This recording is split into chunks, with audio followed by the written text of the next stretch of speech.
Hi, and welcome back today on Ladies Let's Talk Business with myself, Faustina Anyang, on Fonte Show. Thank you all.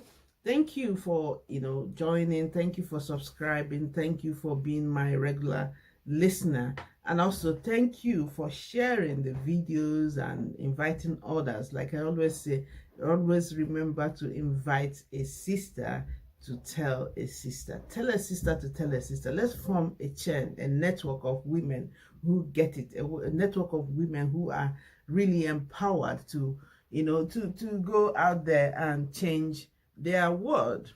Because everybody wants to change the world, but we have to change our world first before we go changing any other person's world.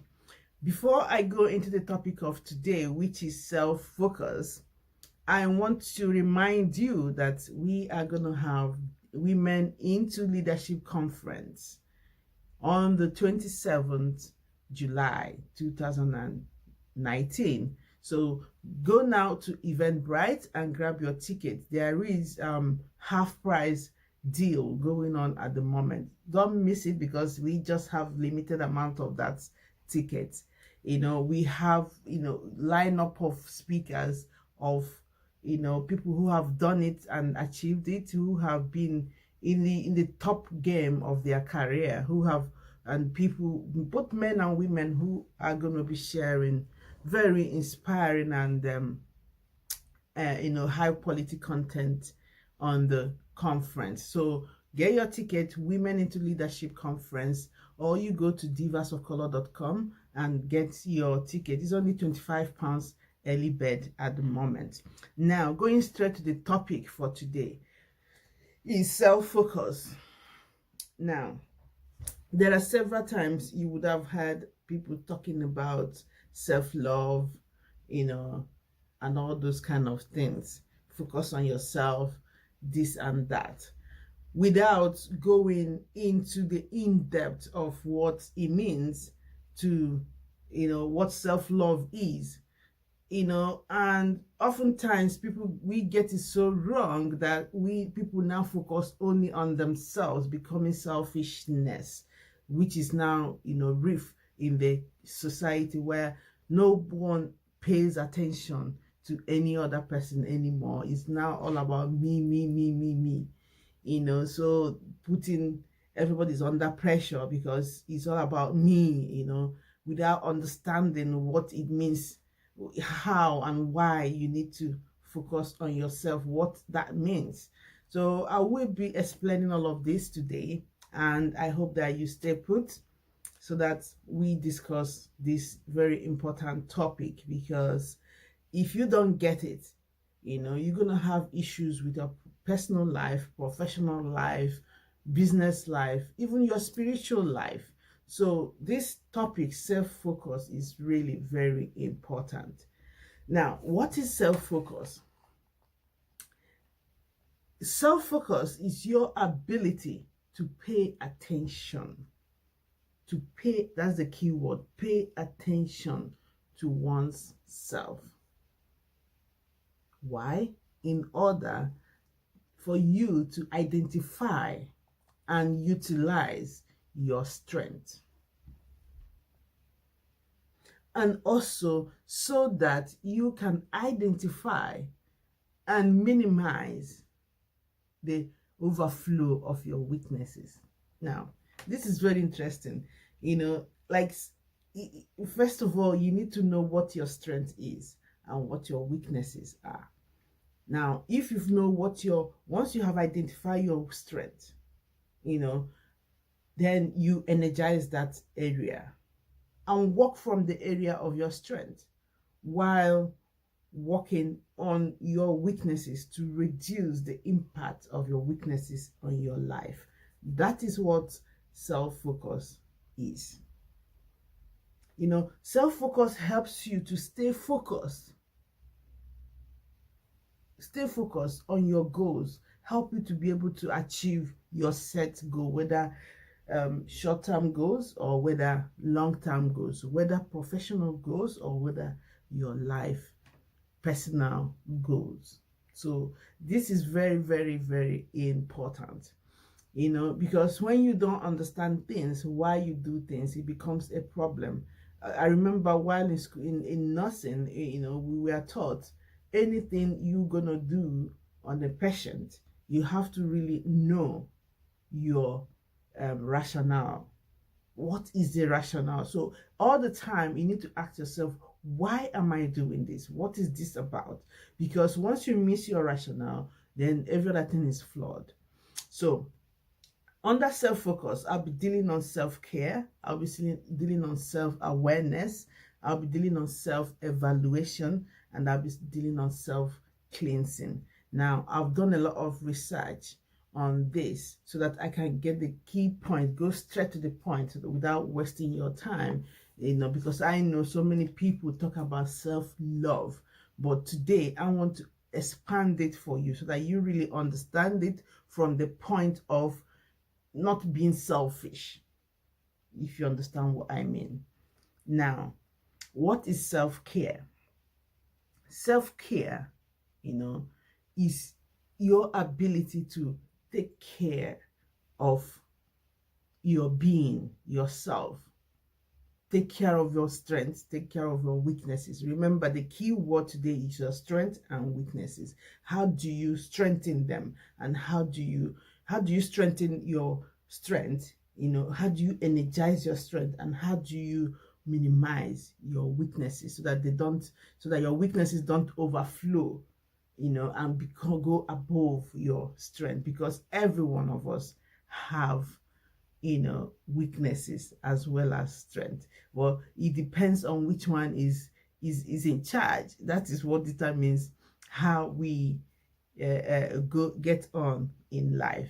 Now, like I mentioned earlier, from self-focus in nursing, in my nursing, when I was practicing nursing, when you're doing nursing care plan and nursing diagnosis, self-care is your top indicator of one's stability, level of stability. This is the very first indicator, your ability to care for yourself.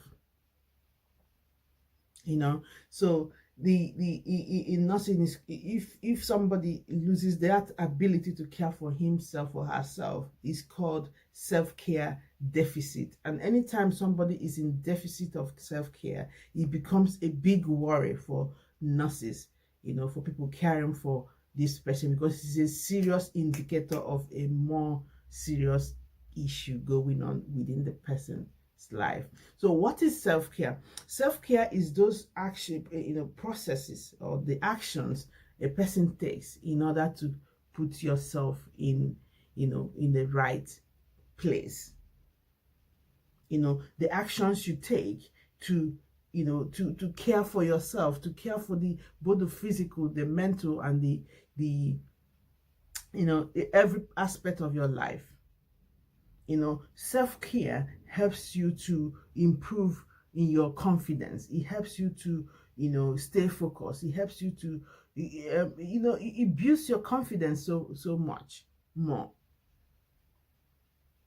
And there are so many things that come together to form that. There are little things that you need to do to keep yourself care intact, so that there won't be any deficit in your self-care. For example, from as little as brushing your teeth in the morning every day, 2 times every day, it builds your confidence.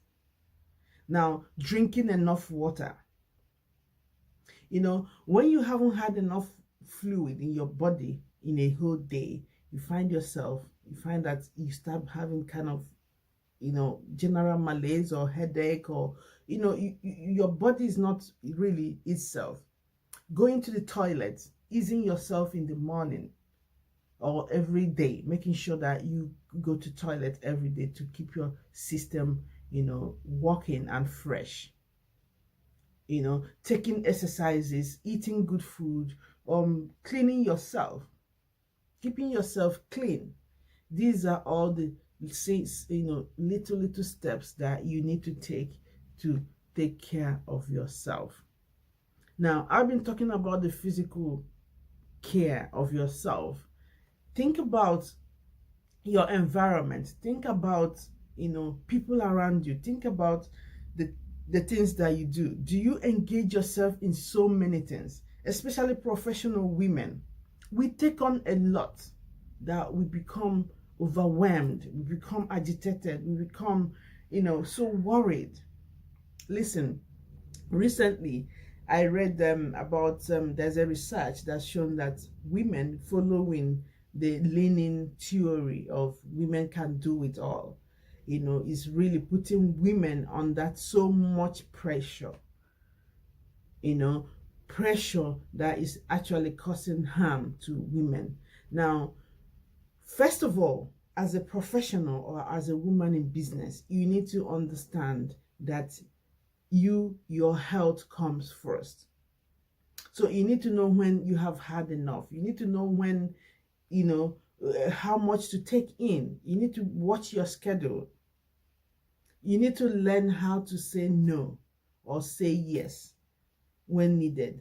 And you don't need to go into explaining yourself. You can say no when you can't, and begin to build your strength around, work from the place of strength, so it's very, very important that you care for yourself. Your time is very important, from things like, knowing when to answer emails, knowing what to ignore and what to respond to. Before, I used to be like, if any email comes in, I want to respond, I want to explain to clients, I want to make sure nobody's angry. But at the end of the day, I get a burnout. And then you now see yourself being emotional, answering or responding based on emotions. And then you get it wrong. The same people you want to please, you find yourself displeasing everyone, including yourself. So it's your responsibility to care for you so that you'll be in your tip-top, level to be able to care for people around you. That is very important. Now, let's go to self-awareness. Self-awareness is the ability to know who you are. Like I said earlier, know your strengths and your weaknesses. When you know, this is now different from identifying. When you identify something, you might identify something, but you don't really know it. But now is your ability to know in depth who you are, what you can and what you cannot do. Being able to know that, okay, if this happens, this is how I usually react. Then you start working towards not allowing this to happen, so that you don't react this way. Or you start working on the areas that that you always lose it. That is self-awareness. And also knowing that, okay, these are the things that influence me. Things like this influence me, this person influenced me, and also knowing what brings out the best in you, including people. Who are the people, knowing the kind of energy that comes around you and brings out the best in you. That is self-awareness. So when you have identified these things and you've known them, you've seen them, you've observed them, you've paid attention, and you say, anytime I'm with this person, this happens, it leads me to gossiping, it leads me to, talking bad about people, or doing bad stuff, or, thinking bad things, or having really bad energy. Why do I attract this kind of people or this kind of things in my life? Why are these things repeating in my life? That is self-awareness. You begin to know the pattern of your life, the pattern of things that happen around you. That means you have reached the level of self-awareness. You are aware of who you are, and you are aware of what you can and cannot do. You are aware of the things that trigger you. You are aware of the things that influence you. And you are now aware of how to handle these things to get the best result for yourself and for whatever goal you want to achieve. So, and the next one is self-evaluation. Now, self-evaluation is your ability to critically, evaluate or critically look into your actions. You know, your ability to look critically into the things that you do in relation with the results that you get in your life. Let me say this again. Now, self-evaluation is your ability to, let's say, criticize yourself. Your ability to critically look at yourself, your actions, in relation with the results that you get. What are the things that are repeating in your life? What are the things that you don't like? What are the results that you're getting that are not good for you? What are the things that you are attracting? What are the habits, the relationships you keep? Your ability to evaluate each and every one of them. Your habits, what are the habits are usually things that the attitudes that we form and are now out of no longer in our control, sort of, that you involuntarily do certain times. So your ability to begin to look at them and noticing them and taking note of them. Also, your ability to look at different kinds of relationships you have with people and analyzing it objectively to know which one is necessary and which one is not necessary. Which one do I handle this way and which one do I handle that way? Which one is important towards actualizing my life goal?